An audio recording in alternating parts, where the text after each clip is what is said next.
delete their number as quick as possible. Do you? Straight back to Belfast. Throw my phone in the lagging or the Thames, whatever city. No, of course, you work together so intimately and for such a long time. You become such close friends.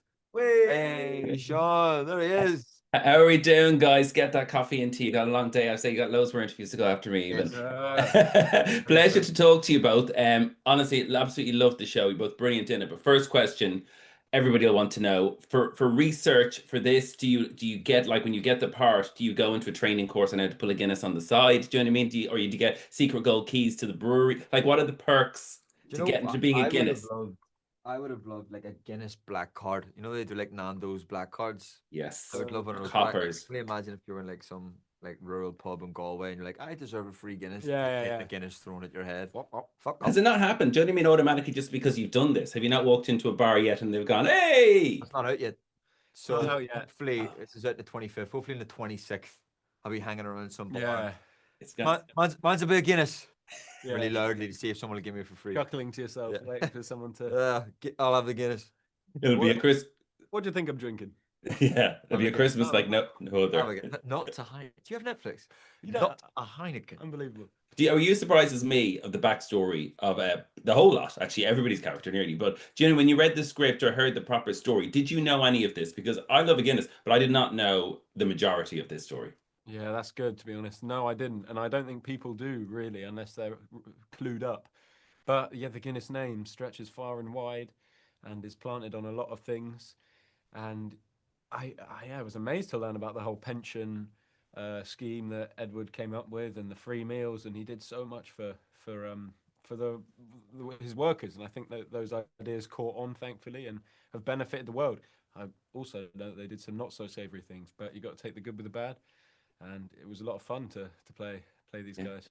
Yeah, and it seems so many benefits have come from the company, but it seems every one of the member of this family has a cross to bear for it, because they have to be this public face, but everybody has their own things going on. I mean, for you, Anthony, your character, Arthur, is obviously a gay man who has to have this public image of being a straight man and being a family man. Did you how did you go about playing that permanent kind of conflict state that because he's permanently conflicted, right? It's his life.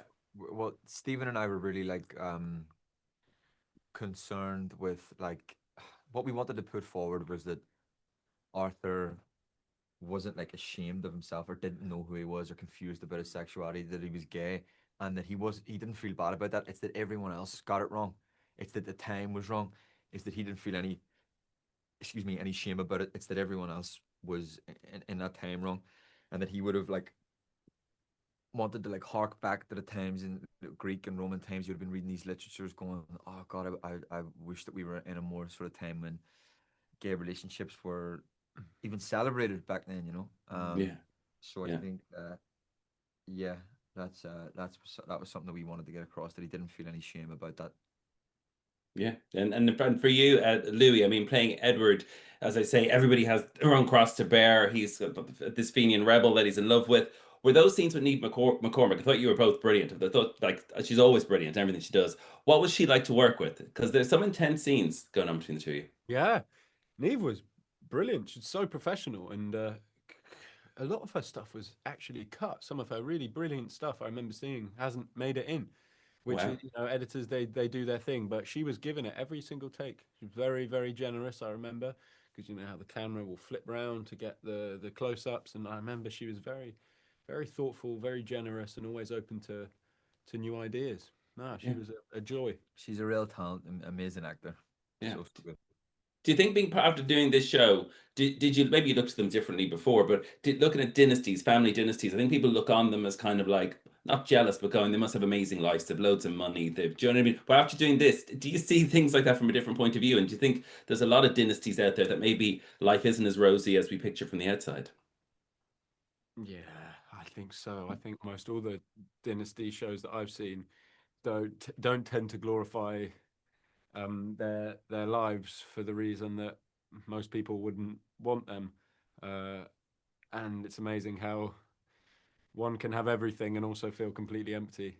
I think we like to see that.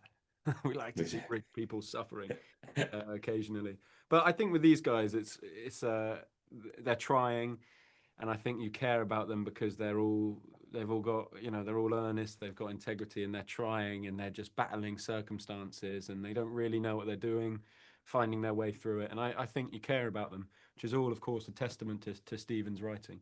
Yeah. And of course, you've got Emily and Fionn making up the rest of the family in this. Did you all know each other at all from beforehand? Do you get time when you sign on to something like this to bond over a Guinness or have a chat? Do you know, like, or is it straight into it first day? I knew Fionn from just being Irish and being actors. Everyone sort of knows each other. Oh, and me and Fionn done Masters of the Air together. We've done a TV show together. So I knew Fionn really well and was always such a fan of his talent and thought he was an amazing actor. And then I had just met Louis and Emily on this, but I think we bonded really well together, especially as siblings. Something that Louis and I really wanted to make prevalent was, like, I don't know if you have like a brother or a sister, but you do, like, you can usually have quite intense arguments with them or quite intense disagreements that you wouldn't normally have with like a friend. And then by the end of those arguments, you can go, "Do you want a cup of tea?" You know, and then just get back into this kind of like sibling thing because you're so close. So Louis and I really tried to establish that with each other, and you know, there's a lot of scenes where we're quite physical with each other, pushing each other, grabbing each other, and we wanted that to feel like lived in, you know. Yeah. Yeah, and you mentioned Masters of the Air. Well, for you, was that a turning point in your career? 'Cause it was such an amazing, huge show, and you're talking about Spielberg, talking about all these amazing people. You mentioned you're still in touch with Fionn. Do you stay in touch, like, after this? Do you stay in touch with people you meet along the way in the acting world, or is it a project done? You might see you sometime in the future on another Delete project. their number as quick as possible. Do you? Straight back to Belfast. Throw my phone in the Lagan or the Thames, whatever city. No, of course, you work together so intimately and for such a long time. You become such close friends because the stuff that you're doing is that you're either borrowing feelings from the character or characters borrowing feelings from you, and you're laughing with each other, crying with each other, and such late nights and a long period of time that you can't help but form these really close bonds. It's one of like the joys of doing this job, like getting to, you know, meet so many different people from different walks of life and, you know, becoming friends with them all. Brilliant. Well, listen, pleasure to talk to you both. Congrats on the show, and thanks a million for talking to me. Thank you, mate. Appreciate it. Take care, guys.